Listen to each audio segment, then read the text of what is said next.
Bonsoir et bienvenue dans l'Africa Newsroom. À la une de l'actualité ce soir, 124 voix pour, 7 contre. Le Parlement sénégalais approuve la réforme constitutionnelle.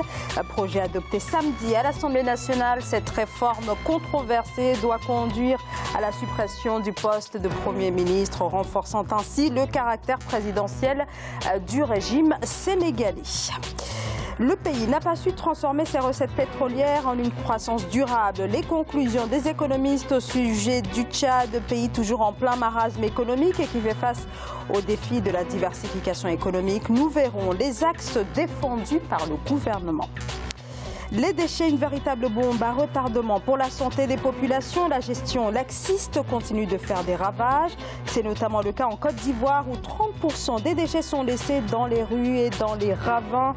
Confrontés à une réponse des autorités qui se fait toujours attendre, eh bien, les citoyens se mobilisent pour des opérations de nettoyage. Nous verrons cela tout à l'heure.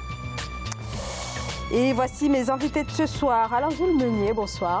Bonsoir madame. Bonsoir, vous êtes journaliste. Sur ce plateau également, Armand Hiré. Bonsoir. Bonsoir madame. Bonsoir, vous êtes journaliste et ancien correspondant en Afrique centrale du quotidien Le Nouveau Courrier d'Abidjan. Et à vos côtés, Didier Ouedraogo. Bonsoir. Bonsoir. Bonsoir, vous êtes docteur en philosophie et coordinateur du collectif contre la confiscation de la démocratie. Merci à tous les trois d'avoir accepté notre invitation. Place à l'actualité.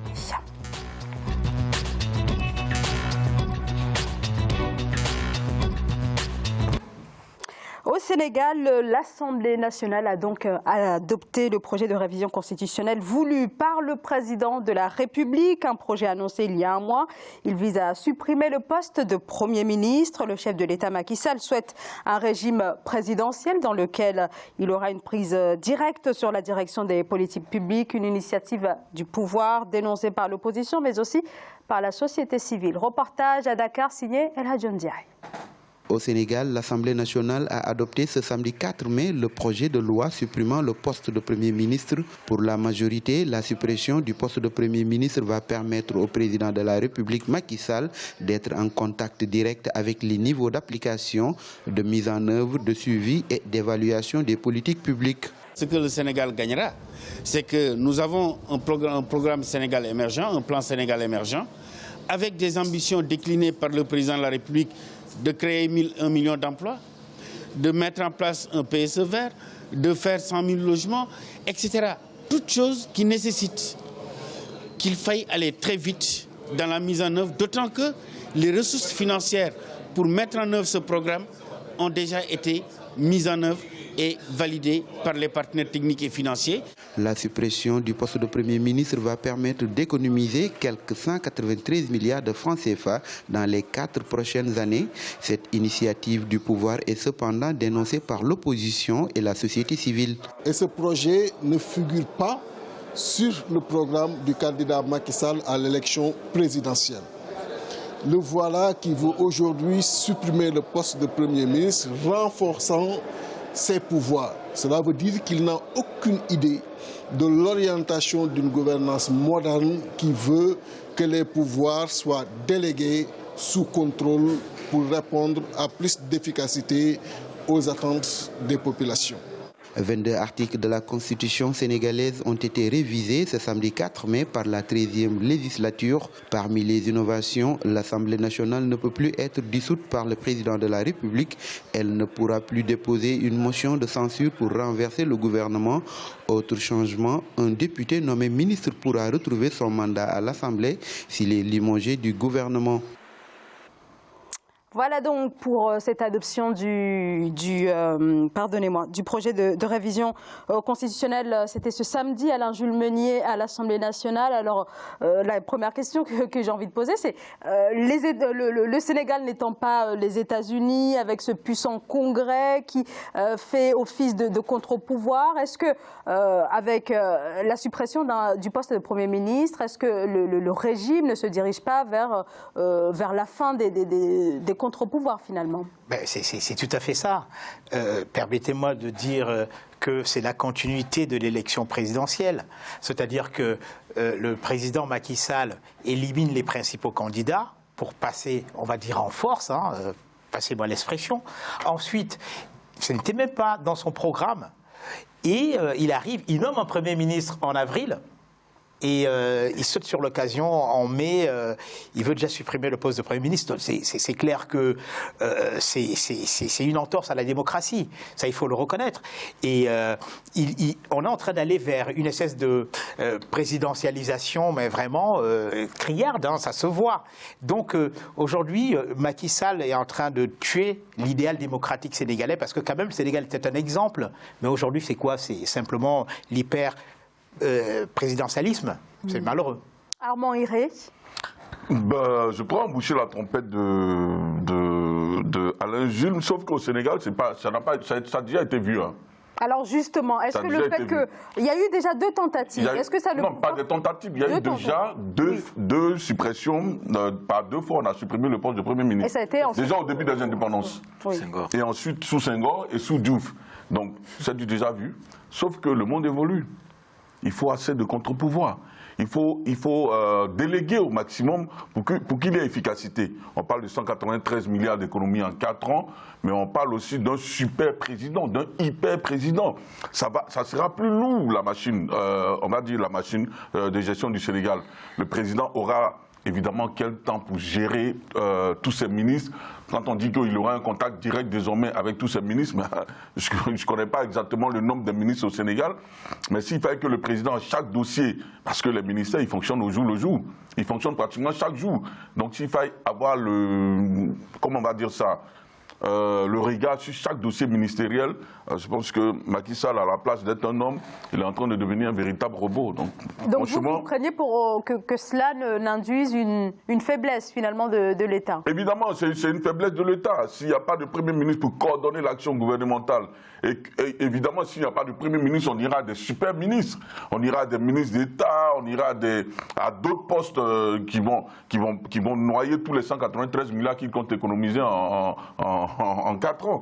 Parce qu'il est évident qu'on créera d'autres postes ministériels ou bien d'autres secrétariats d'État pour essayer de résorber le flux de travail.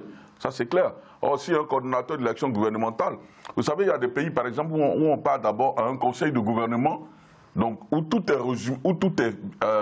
discuté en amont et en aval, et on arrive en conseil des ministres où il y a des résumés, il y a des décisions. Je pense que cette méthode elle est un peu plus efficace. Didier Ouedraogo. Alors, moi, je pose une question de principe. Monsieur Macky Sall est arrivé, il a été élu de manière que nous connaissons tous, on ne sait pas très bien, mais bon, en tout cas, il a été élu à peu près confortablement, 58%. Sur le plan démocratique, c'est intéressant. Maintenant, quand on est élu comme ça, et ça voudrait dire déjà qu'on a quand même à peu près une bonne partie de la population qui vous fait confiance. Or, la mesure qui vient d'être prise est tout à fait le contraire de ce que l'élection laisse voir. C'est-à-dire que, en fait, il fait confiance à personne. Il va diriger tout seul parce que, dans le fond, dans le précaré, même dans son propre camp, il va falloir qu'il trouve, il n'a personne de manière directe à qui il peut déléguer son pouvoir de, en tout cas, coopérer ou travailler de manière serrée, concordante, pour faire avancer les affaires du pays. Ce qui veut dire quoi? C'est qu'en fait, il y a déjà, comme vous dites, monsieur Alain, c'est déjà un déni réel du verdict même de l'élection présidentielle.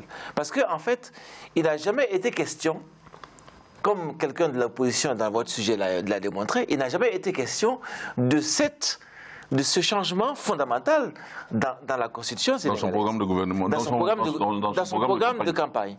Donc, quand on arrive comme ça, on dirait qu'il y a un hold-up qui est fait par rapport à l'élection présidentielle. On dirait pas, c'est un hold-up. Bon, je ne vais pas employer les mots, mais vous voyez ce que je pense. Mais il y a quelque chose qui est là, qui correspond à une vraie forfaiture démocratique et dont il faut vraiment se méfier. Parce que dans le fond, il est tout à fait plausible que M. Macky Sall s'entoure de personnes gagnées totalement à sa cause et qui ne posent jamais de questions d'un point de vue donc de la critique de la gestion du pouvoir, puisque de toute façon l'opposition est rendue à une portion congrue, donc elle ne pourra jamais rien faire.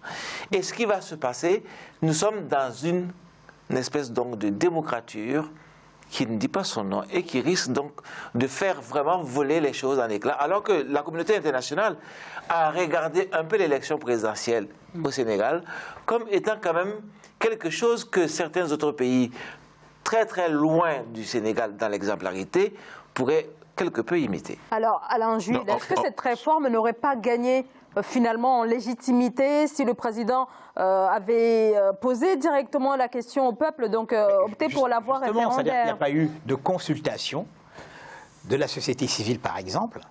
Alors, moi, je me pose la question de savoir ce que M. Dione va devenir, le Premier ministre. C'est même lui qui était chargé de mener la réforme qui consiste à supprimer son poste. Entendu. Oui. Qu'est-ce qu'il va devenir? C'est une catastrophe pour moi. Bon, effectivement, quand on regarde cette réforme... Qu'est-ce qu'il va devenir? Il n'est pas accroché au poste de Premier ministre, en fait. Voilà. il pourra faire autre chose. Ouais, certainement. Donc, pleurer sur son sort, non. Mais je veux dire, pour le peuple sénégalais, qu'est-ce que ça implique réellement? C'est cela. Quels sont les avantages qu'on gagne à supprimer ce poste de Premier ministre? C'est vers ça que je voulais évoluer. Je dis que le peuple a été floué, mais vraiment floué par rapport à cela. À partir du moment où c'est le peuple qui a mis le président Sall en place, c'est le peuple qui a mis les députés de cette majorité-là en place, et on se rend compte que finalement, c'est de la politique des vestiaires. C'est-à-dire qu'il y a eu un deal entre les députés et le pouvoir, le régime sénégalais, parce qu'aujourd'hui, les députés ne peuvent plus lancer une motion de censure contre le gouvernement, et en même temps le président ne peut plus dissoudre l'Assemblée nationale. Ça veut dire que c'est vraiment, je rejoins le docteur Ouédraogo, c'est une forfaiture, c'est une catastrophe. Pour moi, en fait, je me dis que le président Macky Sall, à la limite, est en train de pécher, n'est-ce pas? C'est-à-dire qu'il est grisé par le pouvoir. Moi, je dis désormais, on va dire le roi Macky Sall. Et puis, en réalité, quel était réellement le problème concernant la suppression d'un poste de Premier ministre? À mon avis, si ce n'est pas pour alourdir la machine de l'État. C'est carrément ça. Et comme le dit Jules, c'est vrai, il a donné les éléments nécessaires. C'est un arrangement, tu vois, les bons petits gâteaux qui se distribuent. Non, vous me laissez tranquille au palais. Moi, je vous laisse tranquille à l'Assemblée nationale. Plus de motion de censure, plus de dissolution, tranquille. Le mandat est réduit à 5 ans. Moi, je suis tranquille dans mon coin. Et puis, voilà. Mais malgré ça, malgré tout ça, je reviens à la question, qu'est-ce que le Sénégal y gagne? Absolument rien. A priori, le calcul est bien fait, puisque si le peuple sénégalais ne gagne pas, tout le monde n'est pas perdant dans le jeu. Il faut être clair. Tout le monde n'est pas perdant. Pourquoi? Parce que M. Macky Sall a décidé que pour faire les grands chantiers qu'il a programmés, il faut qu'il soit tout seul. Bon, c'est assez paradoxal, hein, que avec un aussi lourd chantier, d'aussi lourds chantiers en perspective, à mener tambour battant en 5 ans, il ne faut pas plus donc de monde et de compétences entourées. Il aurait été plus judicieux de penser qu'il s'entoure de personnes davantage compétentes, d'un Premier ministère vraiment bien achalandé, etc., pour mener ces batailles. Or, contrairement à toute attente, il dit, mais non, pour ces chantiers, je n'ai pas besoin de quelqu'un, j'ai besoin de moi tout seul. Moi tout seul suffirait. Le Premier ministre, finalement, le gênait dans la mise en application du programme. Alors qu'on sait très bien que... C'est le sort des explications de ces... Ce qu'on sait aussi, c'est que ces différents chantiers vont être menés avec donc, des multinationales.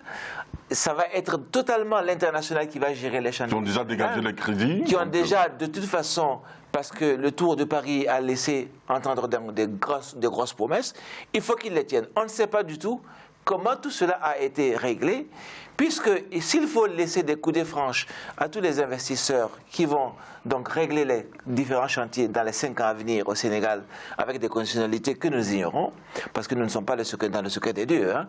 Donc, de ce fait, il y a des choses que nous ne pouvons pas dire, que nous ne savons même pas, qu'on ne peut pas exprimer. Donc, il y a toutes sortes de chances que tout ce qui se trame là autour soit réellement une coupe réglée pour, d'une part, laisser tous les objectifs et même les attentes du peuple sénégalais sous le boisseau. Et que les industriels, la haute classe sénégalaise, continuent de faire son travail comme elle l'entend. Et d'autant plus qu'il faut dire une chose, c'est cette classe aussi qui a contribué énormément à maintenir Macky Sall là où il est aujourd'hui. Vous voyez, on est dans une situation vraiment rocambolesque et normalement, ce qui est encore assez gênant, c'est qu'on entend même des experts, je vais dire, de la communauté internationale qui viennent emboucher la même trompette pour dire que la mesure paraît bonne. Alain Jules Meunier, alors Armand Hiré, vous l'avez dit tout à l'heure, la suppression du poste de Premier ministre voilà, sous les présidents Senghor et Diouf, cela avait été le cas, mais finalement on en est venu à restaurer ce poste. Est-ce que cela ne prouve pas que le Sénégal... Il n'y a aucun blocage politique au Sénégal actuellement. Il n'y a personne qui gêne Macky Sall, même son Premier ministre. Lui était dévolu. Alors finalement, est-ce que le fait que le Sénégal en est venu à rétablir le poste de Premier ministre, ça ne prouve pas que le fait de supprimer, c'est pas quelque chose qui est faisable au Sénégal ou qui colle à la réalité du pays? Je crois que il y a eu ça, je crois que c'est des années 70. Dans les années 60, dans les années 80. Avec Léopold Sédar Senghor, ensuite le président Diouf, ben, les contextes étaient différents. Les contextes étaient complètement différents. Donc, on ne peut pas dire que voilà, jamais 203, puisque les autres ont fait ça, Macky Sall doit le faire, alors que le contexte ne s'y prête pas. C'est de ça qu'il s'agit. Et quand vous voyez aujourd'hui le Sénégal qui se retrouve sans Premier ministre, ben, on comprend tout de suite que le président veut tous les pouvoirs. Alors ils nous disent que c'est une mesure d'économie. C'est très bien. Mais dans le fond, c'est vrai que nous ne sommes pas dans les secrets de Dieu, mais dans le fond, on comprend certainement là que le président Macky Sall a fait un deal avec les multinationales. Les choses sont très claires. Et il va gérer ces chantiers avec les multinationales. Ils ont déjà dégagé les crédits, ils l'ont dit tout à l'heure. Voilà, ils l'ont dit. Donc ça veut dire que ils n'ont pas besoin d'intermédiaires. Les multinationales iront peut-être, je ne sais pas, en Casamance, où tout a été préservé, installer une usine et puis l'écosystème le mettre hors d'état de nuire. Hein. C'est une catastrophe. Moi, je le dis parce que j'essaie de voir le Sénégal que je connais. Et je me dis que, sincèrement, à terme, il y aura de lourdes conséquences. Alors peut-être un dernier mot, Armand Hiré. Ce que je voulais souligner, c'est qu'il n'y avait pas péril à la demeure. Et c'est vraiment un recul démocratique.